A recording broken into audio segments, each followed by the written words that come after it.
Those cheers are for an incredible rescue from Colombia's earthquake.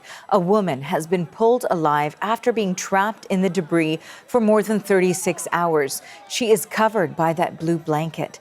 Now, the search for survivors is getting more desperate as time continues to pass. The first 48 to 72 hours are considered the critical window to find anyone alive. And while crews work around the clock searching for more survivors, the number of dead and missing continues to rise. CBS News reporter Lilia Luciano is tracking those developments for us. She is in one of the hardest hit cities, Pereira. So, Lilia, can you take us through the scene where you are and what you're hearing from people there? Arthi, I'm holding my microphone very close to my mouth because what we are witnessing right now is a very active search and rescue scene. Right now, what you're seeing is a bit of a bucket brigade where people are moving smaller pieces of debris out of the way. But for the last half hour or so, we have been hearing these crews begging. The crews are begging for silence. So they raise their arms to signal silence. And so when that silence comes, of course, I have to stop talking or I'll have to whisper. And at that point, they start calling out, if you can hear us, make a noise, make a sound. They are still actively looking for survivors in that building. The building next door is where you saw that woman that you were just talking about, that viewers saw in that video, being rescued last night. We were here throughout the night, and these moments of silence at night are a lot easier.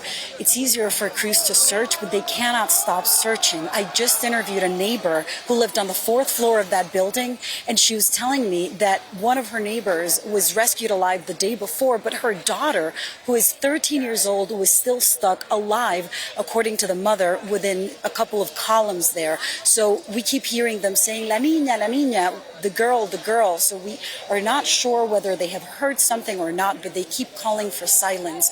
The search is desperate. As you said, time is of the essence. And what you're seeing is, even more than the search and rescue professional crews, you're seeing neighbors who are organizing, volunteers.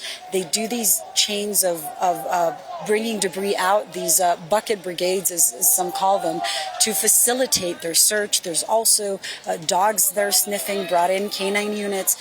The units from the local fire department, they're calling for silence. So at this point, we have to respect the silence. And at this point, they just listen, and somebody says, if you're alive, make a sound.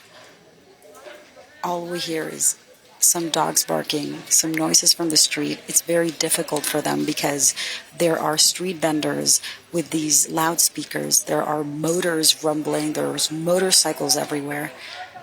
And now, okay, they've started asking to clear debris. We are not sure whether it is that they heard something, but of course, everyone here is highly hopeful. They saw what they call miracles in Venezuela, where it was days and days that people were stuck in the rubble and they were still rescued.